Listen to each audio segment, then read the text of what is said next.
आज का विषय है अंगदान का महत्व। अंगदान केवल एक शब्द नहीं है, बल्कि मानवता की सेवा में एक महान कार्य है। इसीलिए अंगदान को महादान भी कहा गया है। अंगदान करने से किसी भी जरूरतमंद व्यक्ति की जान बचाई सकती है और जो शरीर के किसी भी अंग की खराबी से ग्रसित है। अंगदान के जरिए आप 8 व्यक्तियों के जीवन में नई उम्मीद का सवेरा ला सकते हैं। अंगदान का फैसला अद्भुत होने के साथ ही निस्वार्थ कार्य भी है। ये दूसरों की नई जिंदगी देता है और समाज में दया और मानवता का प्रतीक है। अंगदान की प्रक्रिया और उसके महत्व पर विस्तार से जानकारी देने के लिए हमारे साथ स्टूडियो में मौजूद हैं राष्ट्रीय अंग और ऊतक प्रतिरोपण संगठन यानी national organ and tissue transplant organisation NOTTO के निदेशक डॉक्टर अनिल कुमार और राष्ट्रीय नेत्र बैंक के प्रभारी अधिकारी तथा भारतीय नेत्र बैंक संघ के महासचिव डॉक्टर राजेश सिन्हा। स्टूडियो में आप दोनों का बहुत बहुत स्वागत है। नमस्कार। श्रोताओं, आपके मन में अंगदान और इसी के महत्वपूर्ण भाग नेत्रदान से संबंधित कोई भी सवाल है तो आप इस कार्यक्रम से जुड़ सकते हैं। हमें आपकी फोन कॉल्स का इंतजार रहेगा। स्टूडियो की फोन लाइंस खुल चुकी हैं। आप हमारे स्टूडियो के फोन नंबर 2331-0481, 2371-7117, 2371-7106 और 2331-4444 पर फोन कर आप अपने सवाल पूछ सकते हैं। दिल्ली से बाहर के श्रोता दिल्ली का एसटीडी कोड 011 लगाना ना भूलें।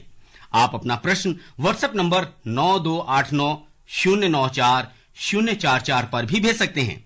इस पर केवल संदेश ही भेजें और कॉल मत करें। हमारे Twitter handle @AIR News Alerts पर भी #AskAIR का इस्तेमाल करते हुए अपने सवाल पोस्ट कर सकते हैं। ये कार्यक्रम हमारे mobile app news on AIR और दूरदर्शन की DTS सेवा पर भी उपलब्ध है। तो सबसे पहले आप लोगों से हम जानना चाहेंगे कि अंगदान के बारे में ये बताइए कि कौन कौन से अंग जीवित रहते दान कर सकते हैं और कौन कौन से मृत्यु के बाद। नमस्कार। जो जीवित रहते हुए अंगदान हो सकते हैं उसमें किडनी का दान है। हमारे पास 2 किडनी होती हैं तो 1 किडनी हम जीवित रहते दान कर सकते हैं जी। लिवर भी हमारे शरीर का एक ऐसा हिस्सा है, एक ऐसा अंग है जिसका एक हिस्सा हम जीवित रहते दान कर सकते हैं। और वो लिवर में ये है कि लिवर कुछ दिनों बाद वापस ग्रो कर जाता है, वापस उसको बन जाता है, तो लिवर दोबारा आपका पूरा रिकवर हो जाता है जो आपने दान किया है। तो लिवर में हमारा कोई अंग लॉस नहीं होता जी। तो लिवर, तो ये ही 2 मुख्य अंग हैं जो कि जीवित रहते हुए दान किए जाते हैं। मृत्यु उपरांत जो दान हो सकते हैं तो उसमें जो अंग हैं 6 तरह के अंग हैं जो कि मृत्यु उपरांत सारे के सारे बहुत ही मतलब जीवनदायी अंग हैं, उनके बिना जीवन संभव नहीं है।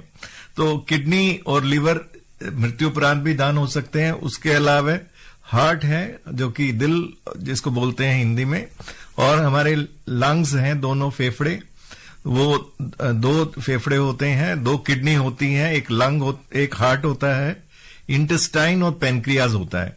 तो 6 तरह के अंग हो गए और इसमें से 2 जुड़े हुए हैं। जैसे 2 किडनी है वो अलग अलग मरीजों को लग सकती हैं और 2 फेफड़े भी अलग अलग मरीजों को लग सकते हैं। तो टोटल 8 व्यक्तियों का जीवन इससे बचाया जा सकता है। और इसके अलावा मृत्यु उपरांत हम अंगों के अलावा टिश्यूज का भी दान कर सकते हैं, जो कि जिसमें कि कॉर्निया है जो सबसे कॉमन दान किया जाता है, जो आई भी बोलते हैं जिसको कॉमन भाषा में, और स्किन का, त्वचा का दान आजकल बहुत जरूरी, मतलब बहुत कॉमन हो गया है और जिससे जो जले हुए व्यक्ति हैं उनका जीवन बचाना संभव हो पा रहा है। बहुत ज्यादा जो जले हुए लोग होते हैं, और हड्डियों का दान भी, ये तीनों कॉमन दान है। उसके अलावा 70-75 तरह के टिश्यूज हैं जिनको दान किया जा सकता है। तो ये सब एक मृत्यु उपरांत व्यक्ति दान कर सकता है। और डॉक्टर साहब, हमारे श्रोता हमारे साथ जुड़ गए हैं जयपुर से। प्रकाश, आपका हमारे कार्यक्रम में बहुत बहुत स्वागत है। बताइए क्या सवाल है आपका। नमस्कार मुकेश जी, दोनों विशेषज्ञों को भी मेरा नमस्कार जी। नमस्कार। सबसे पहले तो सभी देशवासियों को होलिका की बहुत बहुत शुभकामनाएं देना चाह रहा हूँ। जी, आपको भी बहुत बहुत शुभकामनाएं। सवाल पूछिए। मैं डॉक्टर साहब से 2-3 छोटी छोटी जिज्ञासाएं हैं मेरी। एक तो मैं ये पूछा था कि मैं स्वयं एक दिव्यांग हूँ, ब्लाइंड हूँ सर। अगर कोई दिव्यांग आदमी अंगदान करना चाहता है तो उसकी प्रक्रिया क्या है और कैसे कर सकते, कौन कौन से कर सकते हैं। दूसरा ये पूछ रहा था कि जैसे बताते हैं कि भाई किडनी दान किया जाए तो खून से रिलेटेड हो उसको ही दी जा सकती है, तो क्या दूसरे को कैसे लगाई जा सकती है? और एक ये पूछ रहा था कि मान ले कैसे पता चलेगा कि ये दान किया गया है या फिर इसको कहीं दुरुपयोग नहीं हो जाए, इसके बारे में जानना चाह रहा था। देखिए, जो दान किया जाता है उसके लिए आप अपनी एक शपथ ले सकते हैं, जिसकी प्रक्रिया बहुत सरल है, जो कि एक वेबसाइट के जरिए आधार नंबर अपना वेरीफाई करके आप उस शपथ को, भारत सरकार की वेबसाइट है notto.abdm.gov.in, इस पर जाकर अपना आधार नंबर डालकर और आप अपना ओटीपी डालकर और वेरीफाई करके फिर फॉर्म खुल जाता है। आप उसको भर के प्रतिज्ञा ले सकते हैं कि मैं मृत्यु उपरांत अंग दान ये करना चाहता हूं। तो वो आपके अंग एक कंप्यूटराइज सिस्टम के जरिए, भारत सरकार के संस्थाओं के जरिए, वो जरूरतमंद जो वेटिंग लिस्ट में है उन्हीं को दिए जाते हैं। इसमें कोई भी दुरुपयोग की कोई संभावना नहीं है। ये अंग जो है एक वेटिंग लिस्ट के आधार पर दिए जाते हैं, जो मरीज वेटिंग लिस्ट में जिनका नाम है।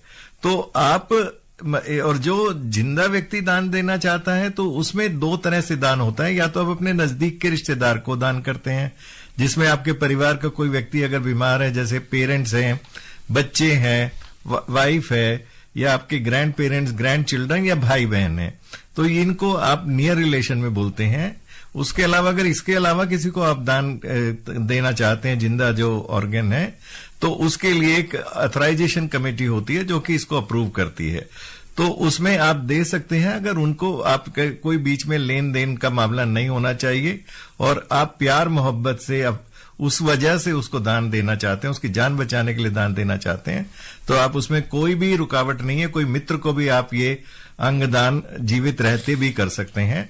बाकी मृत्यु उपरांत जो अंगदान है वो वेटिंग लिस्ट के हिसाब से एलोकेट किए जाते हैं वो अंग। बिल्कुल, कुल मिला के दान दान है, सौदा नहीं है।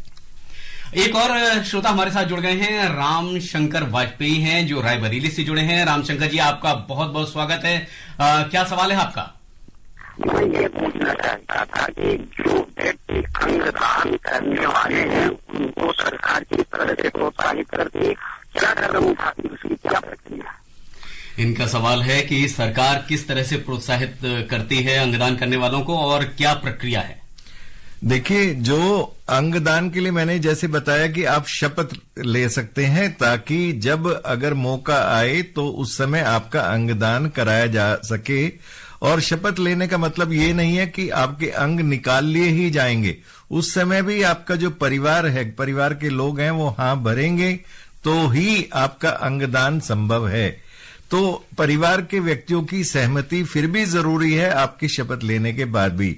इस चीज को समझना बहुत जरूरी है। इसलिए अंगदान की प्रतिज्ञा लेने के वक्त में आप अपने परिवार को भी ये बता दें कि आपने अंगदान की प्रतिज्ञा ली है। तो उतना आप बताने के बाद में, और फिर इसमें ये, क्योंकि ये दान है, इसको हम किसी एक उससे नहीं जोड़ सकते।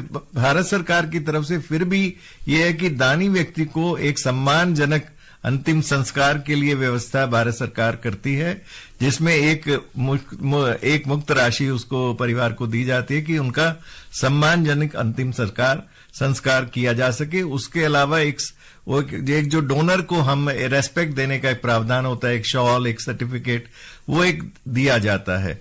तो क्योंकि ये दान है, इसको हम किसी भी तरह से अगर उसको किसी इंसेंटिव से ज्यादा जोड़ेंगे तो उसमें दान की जो पवित्रता है उस पर आ जाती है। बिल्कुल। और हमारे साथ डॉक्टर राजेश भी हैं। राजेश जी, आपसे हम जानना चाहेंगे, नेत्रदान कौन कौन व्यक्ति कर सकता है? कोई बीमारी, उम्र या अन्य कारण से ग्रसित व्यक्ति भी नेत्रदान कर सकता है? इसके अलावा जो लोग कैटरेक्ट की सर्जरी करवा चुके हैं या जिनके चश्मे का नंबर बहुत ज्यादा है, क्या वो भी नेत्रदान कर सकते हैं? जी हाँ, नेत्रदान हर व्यक्ति कर सकता है। और नेत्रदान जो है वो मृत्यु के बाद ही होती है जी। तो जैसा डॉक्टर साहब ने कहा कि अपने परिजनों और अपने परिवारजनों की सहमति के साथ ये नेत्रदान किया जा सकता है। किसी की कैटरेक्ट सर्जरी हुई हो या कोई भी और भी सर्जरी हुई हो, वो व्यक्ति भी नेत्रदान कर सकता है और उसकी आंखों का इस्तेमाल किसी अन्य व्यक्ति की रोशनी लाने के लिए, उसकी विजन लाने के लिए किया जा सकता है। तो ये नेत्रदान करने में एक ही इसमें इश्यू आता है कि अगर किसी व्यक्ति की मृत्यु जी किसी डिसेमिनेटेड कैंसर के कारण हुई हो, जी जिसमें कैंसर पूरा फैला हुआ है शरीर में, या फिर सेप्टिसेमिक शॉक के कारण हुई हो, तो उन सब व्यक्तियों से जो नेत्र लिया जाता है उसका हम इस्तेमाल नहीं कर सकते हैं ट्रांसप्लांट करने के लिए। अदरवाइज जो भी व्यक्ति है वो नेत्र दान कर सकता है। और एक और श्रोता हमारे साथ जुड़ गए हैं, राजेंद्र हिसार से, हरियाणा से हैं। राजेंद्र जी, आपका बहुत बहुत स्वागत है कार्यक्रम में। हमारे विशेषज्ञ से सवाल पूछिए जी। और डॉक्टर साहब को भी नमस्कार जी। आपको नमस्कार। मैं जानना चाहता हूँ, जो अंगदान किसी का लिया हुआ है और वो किसी पेशेंट को लगता है, मरीज को, तो वो कितना सफल रहता है? ये भ्रांति है कि काफी लोग, हमने डर सुना है कि इतना सक्सेसफुल नहीं होता है। और दूसरा ये डॉक्टर साहब से जानना था कि जो सर की केस है, बाल है, वो भी क्या अंगदान में और इसमें आते हैं? वो भी किसी को चाहिए तो वो लग सकता है क्या? नमस्कार। हाँ, जो सर का जो हेयर ट्रांसप्लांटेशन की जो आप बात कर रहे हैं वो अंगदान में नहीं आते। वो तो आमतौर पे आपके अपने ही बाल पीछे से निकाल के उनको प्रत्यारोपित किया जाता है। तो अंगदान में एक व्यक्ति से दूसरे को दिया जाता है। तो जो अंगदान की जो आप बात कर रहे हैं, क्या वो चलता है कि नहीं चलता? ऐसे व्यक्ति हैं जिनका 40 साल पहले किडनी ट्रांसप्लांट हुआ और आज भी वो किडनी चल रही है, और उनके पिताजी ने वो किडनी दी थी और वो पिताजी की मृत्यु हुए 15-20 साल हो चुके हैं, लेकिन उनकी किडनी आज 105 साल की हो गई है और वो किडनी आज भी चल रही है। इसके अलावा बहुत सारे ऐसे एग्जाम्पल हैं जो कि 25 मृत्यु उपरांत जिन लोगों ने अंगदान किए, उनके जो वो मृत्यु हुए 20-25 साल हो गए और अभी तक वो अंग, जैसे दिल है, फेफड़े हैं, वो चल रहे हैं। तो अंग चलते हैं अगर ढंग से हम उनको, बाद की केयर हम ढंग से करें, जो उसमें डॉक्टर की सलाह बाद में दी जाती है, अगर उनको हम माने, ठीक से करें और अपना जो खान पान है, जो भी एडवाइसेस दी जाती हैं, वो सबको फॉलो करें, तो अंग प्रत्यारोपण एक बहुत सक्सेसफुल ट्रीटमेंट है और ये बहुत लंबे समय तक इससे हम अपने आप को हेल्दी रख पाते हैं। तो आप समझ सकते हैं कि कोई व्यक्ति जो डायलिसिस पे था, अब वो बिना डायलिसिस के ही अपना सारा जीवन ठीक से गुजार रहा है, और उस समय हफ्ते में 3-3 बार डायलिसिस के लिए जाता था, पूरा दिन वेस्ट होता है, पूरा परिवार का एक और व्यक्ति साथ में जाता है, तो कमजोरी वगैरह भी बहुत आती है, इन्फेक्शंस का भी चांस रहता है। तो अगर उसका किडनी ट्रांसप्लांट हो जाता है तो उसकी लाइफ की क्वालिटी कितनी इंप्रूव हो जाती है। और ऐसे व्यक्ति हैं कि अंगदान होने के बाद जो कि बड़े पहाड़ों पे चढ़ गए, जो बड़े अभी मन की बात में आदरणीय प्रधानमंत्री जी ने ऐसे एग्जाम्पल्स दिए हैं कि एक महिला जिसको हार्ट का लगा किसी व्यक्ति से, तो दान किया हुआ, और वो बाद में नीलकंठ भी गई और केदारनाथ भी गई और आज गाड़ी चला रही है। तो ऐसा नहीं है, जो ये बिना बात की भ्रांति है। ये अंगों का जिनको आप जला देंगे या उनको दफना देंगे, अच्छा है कि दान करके जाएं तो किसी काम आ जाए। जी बिल्कुल। जो श्रोता अभी हमसे जुड़े हैं उन्हें हम बता दें कि आप सुन रहे हैं कार्यक्रम पब्लिक स्पीक।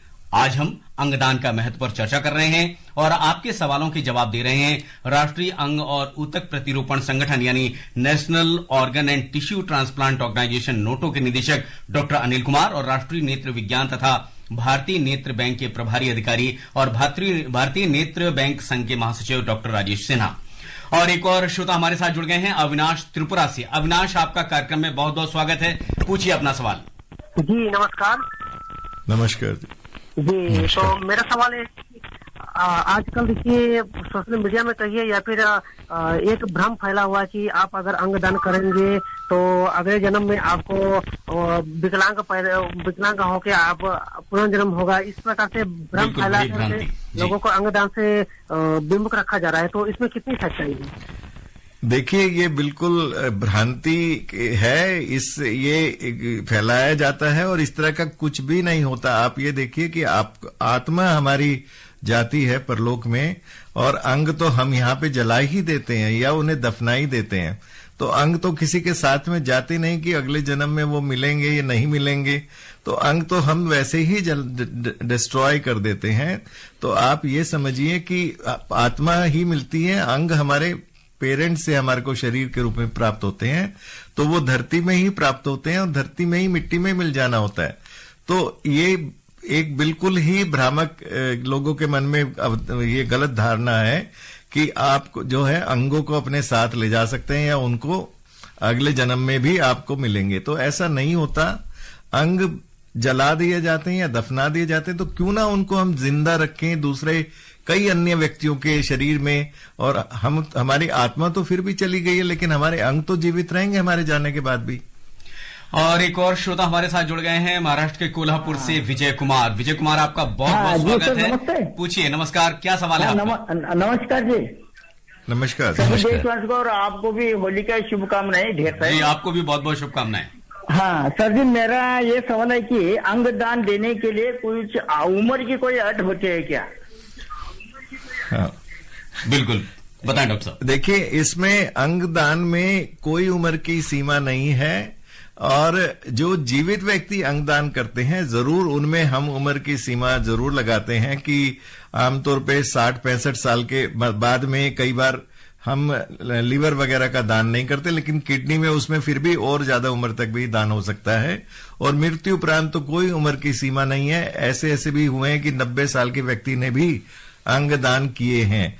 वो डॉक्टर उस समय डिसाइड करेंगे, देखेंगे, चेक करेंगे। अगर आपके अंग स्वस्थ हैं, काम कर रहे हैं और दूसरे को जीवन दे सकते हैं, तो क्यों हम उन्हें दान नहीं होने देंगे? हम तो उनको बिल्कुल दूसरों को लगाएंगे और उनका जीवन बचाएंगे। तो कोई उम्र की सीमा नहीं है। तो इस भ्रांति में मत रहिए कि भाई उम्र की सीमा है तो हम दान नहीं कर सकते। डॉक्टर राजेश, आपसे जानना चाहेंगे कि मृत्यु के कितने देर बाद नेत्रदान की प्रक्रिया शुरू की जानी चाहिए और मृतक के निकट परिजन को कहां पर संपर्क करना होता है? इसके लिए कोई फोन नंबर या वेबसाइट है? जी हाँ, देखिए, मृत्यु के जितनी जल्दी अगर ये प्रक्रिया शुरू की जाए उतना अच्छा है। और मृत्यु के तकरीबन 6 घंटे तक अगर हम कॉर्निया निकाल लेते हैं, कॉर्नियोस्क्लेरल रिम होता है वो, तो उसकी स्थिति बहुत अच्छी होती है। पर ऐसा नहीं है कि 6 घंटे के बाद अगर हम निकालें तो उसका इस्तेमाल नहीं किया जा सकता है। ये इस पर भी डिपेंड करता है कि मौसम कैसा है। अगर सर्दियों के मौसम में हम ज्यादा लंबे समय तक 17-18 घंटे तक भी रहता है, तो अगर मृत्यु के बाद हम कॉर्निया निकाल लेते हैं। गर्मी के दिनों में भी 8-10 घंटे तक बड़े आराम से हम निकाली हुई कॉर्निया को यूज कर सकते हैं। ये इस पर भी डिपेंड करता है कि बॉडी को किस तरह से प्रिजर्व किया गया है। एक तो ये बड़ा इंपॉर्टेंट है। दूसरा ये है कि ये जो भी प्रक्रिया है, इसके लिए हमारा या तो जैसे डॉक्टर साहब ने कहा, नोटो ने बहुत ही इसमें आगे काम किया है, पर हमारा राष्ट्रीय आई बैंक जो है, राष्ट्रीय नेशनल आई बैंक जिसे कहते हैं, जो आरपी सेंटर एम्स में है, वहां का एक फोन नंबर है, जो वो नंबर हमेशा वहां रहता है, मोबाइल नंबर है, जिसपे कि वो फोन करें तो कांटेक्ट कर सकते हैं सीधा।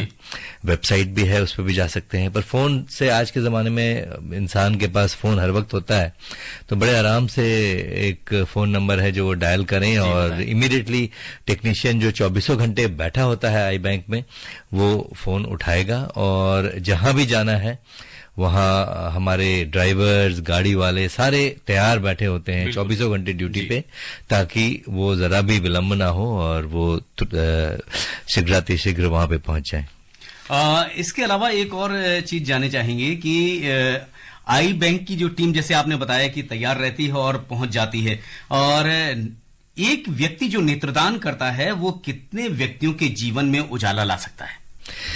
देखिए, एक व्यक्ति के पास 2 आंखें हैं, तो एक आंख से हम 3 व्यक्तियों को ट्रांसप्लांट कर सकते हैं। बहुत बड़ी बात। एंटीरियर लेयर एक होता है, जैसे आज के डेट में कॉम्पोनेंट कॉर्नियल सर्जरी जिसका नाम है, मतलब कॉर्निया के भी अलग अलग लेयर्स का अलग अलग लोगों में इस्तेमाल हो सकता है। तो एक कॉर्निया से 3 लोगों का भला हो सकता है, रोशनी दी जा सकती है। और एक व्यक्ति से 2 कॉर्निया निकलता है, तो आप समझिए कि यदि एक व्यक्ति नेत्रदान करता है तो 6 व्यक्तियों जिनकी रोशनी नहीं है उन्हें हम आंखों की रोशनी दे सकते हैं। तो इसलिए ये बहुत जरूरी है इस बात को समझना कि, और खास करके जो नेत्रदान है और जो कॉर्नियल ट्रांसप्लांटेशन है, जो नेत्र प्रत्यारोपण है, वो सबसे सक्सेसफुल प्रत्यारोपण माना जाता है। तो इसलिए नेत्रदान के लिए जैसा कि हर साल हम लोग नेत्रदान पखवाड़ा भी करते हैं, जिसमें हम कोशिश करते हैं इनकरेज करने का कि ज्यादा से ज्यादा लोग इस बारे में जान सकें कि नेत्रदान करना कितना जरूरी है। और जैसे डॉक्टर साहब ने भी कहा कि वो शरीर तो हमें नष्ट ही हम कर देते हैं, तो अगर उसे किसी की रोशनी देने में एक व्यक्ति से 6 व्यक्ति को रोशनी दे सके, इससे बड़ा पुण्य का काम और इससे बड़ा महादान कोई नहीं हो सकता। और एक और श्रोता हमारे साथ जुड़ गए हैं शिमला से राकेश। राकेश जी, आपका कार्यक्रम में बहुत बहुत स्वागत है। पूछिए, क्या सवाल है आपका? जी नमस्कार, मैं राकेश कोटखाई शिमला, और आपको पूरे देश को होली की शुभकामनाएं। आपको भी। और मैं ये सवाल करना चाहता हूँ, जो व्यक्ति अंगदान करना चाहता है, अगर वो नशे से जुड़ा हुआ हो तो क्या वो ऐसे व्यक्ति अंगदान कर सकते हैं जो नशे से जुड़े होते हैं? बताएं डॉक्टर साहब। आप जो नशे से जुड़े हुए हैं, अगर वो अनफिट होगा, देखिए जीवित रहते तो हम लोग जो नशे से पीड़ित लोग हैं, तो जीवित रहते तो हम डिस्करेज करते हैं कि अगर वो जीवित अंगदाता बनना चाहते हैं, मतलब जिंदा रहते ही अंगदान करना चाहते हैं, तो हम नहीं चाहते कि हो सकता है कि वो इसलिए दान कर रहे हों कि उनको एक कोई पैसे का लालच हो और वो उससे नशा अपना जारी रखना चाहते हो। लेकिन मृत्यु उपरांत अंगदान करने में नशे से पीड़ित व्यक्ति में भी ऐसे कोई दिक्कत नहीं आती है किसी भी तरह की, जब तक कि अगर उसके बाकी अंग सब स्वस्थ हैं। तो अंगों का स्वस्थ रहना बहुत जरूरी है। वो ही एक पैरामीटर है जिसके बेसिस पे उन अंगों का दान कराया जाता है और लोगों को दिया जाता है। जो डॉक्टर साहब ने अभी हमारे आई के बारे में बताया कि टोल फ्री, मैं उसमें एक चीज और ऐड करना चाहूंगा कि हमारा 24 घंटे का एक टोल फ्री हेल्पलाइन है, जिसमें कोई चार्ज भी नहीं लगता और 24 घंटे वो चालू रहता है। नोटों की हेल्पलाइन है, वो नंबर सभी नोट कर लें, मैं बता देता हूं जी।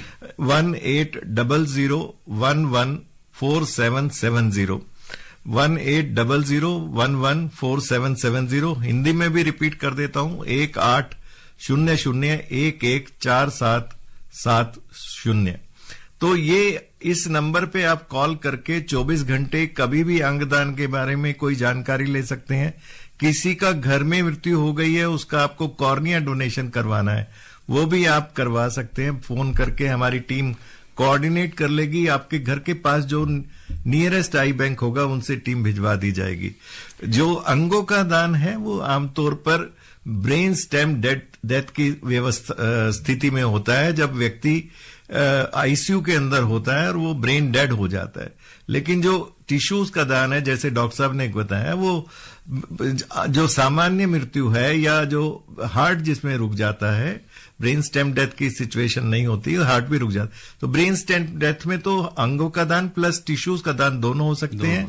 और जब हमारा हार्ट रुक जाता है तो उस समय जो है, अगर उस समय तक दान नहीं हो पाया है तो उस समय हम टिश्यूज का दान ही करवा पाते हैं। और घर से भी कॉर्निया और स्किन जैसे टिश्यूज का दान घर से भी हो सकता है।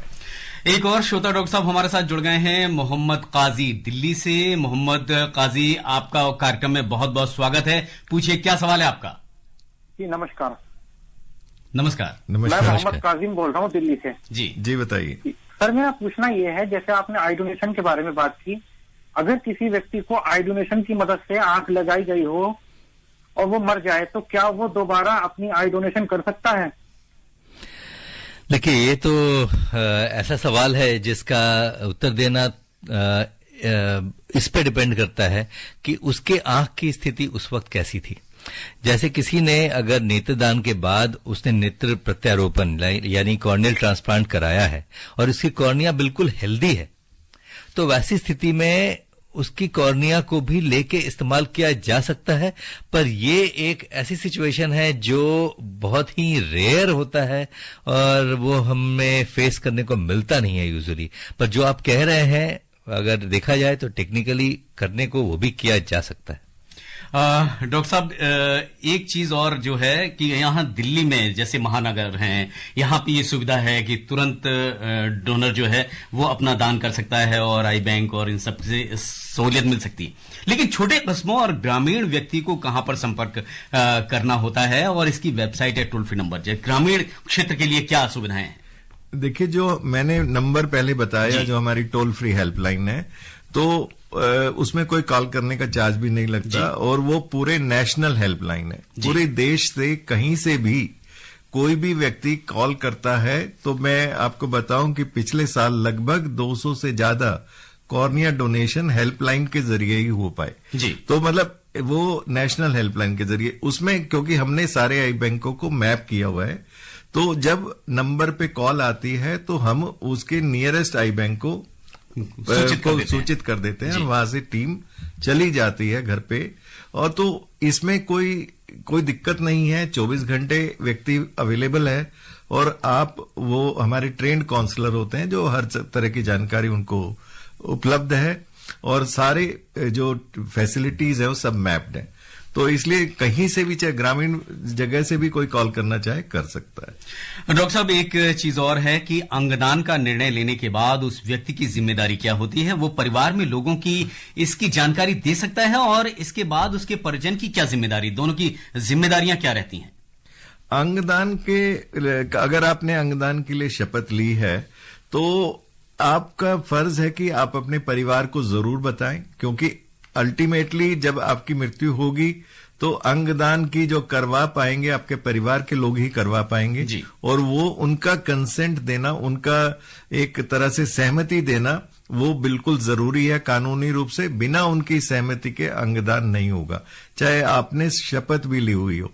तो इसलिए परिवार को जरूर बताएं।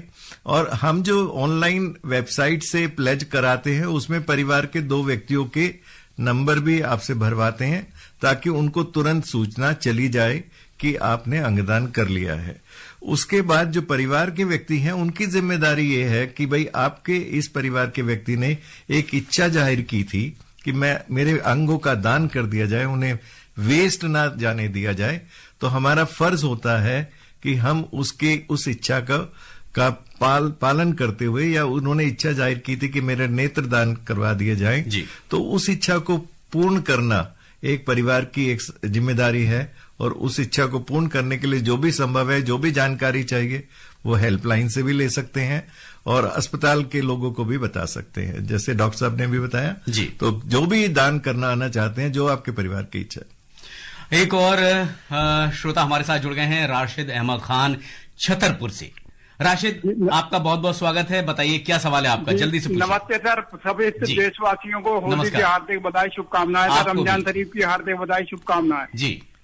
सवाल पूछिए। मेरा प्रश्न ये है सर कि क्या रेटिना डोनेट की जाती है या रेटिना कहीं ट्रांसप्लांट होती है सर, प्लीज बताओ। देखिए, रेटिना डोनेट नहीं होती है और ट्रांसप्लांट नहीं होती है, और ये जो भी कॉर्नियल जो ट्रांसप्लांटेशन होता है वो कॉर्निया का होता है। तो अगर रेटिना में कोई अगर बीमारी है तो उसके लिए अलग इलाज होता है, वो ट्रांसप्लांटेशन से ठीक नहीं होता। एक और डॉक्टर साहब आपसे जल्दी से सवाल पूछ लेते हैं, सबसे अधिक किन अंगों की मांग रही है? और आजकल किडनी और लीवर की बीमारी बहुत होने लगी है, तो इसके क्या कारण है?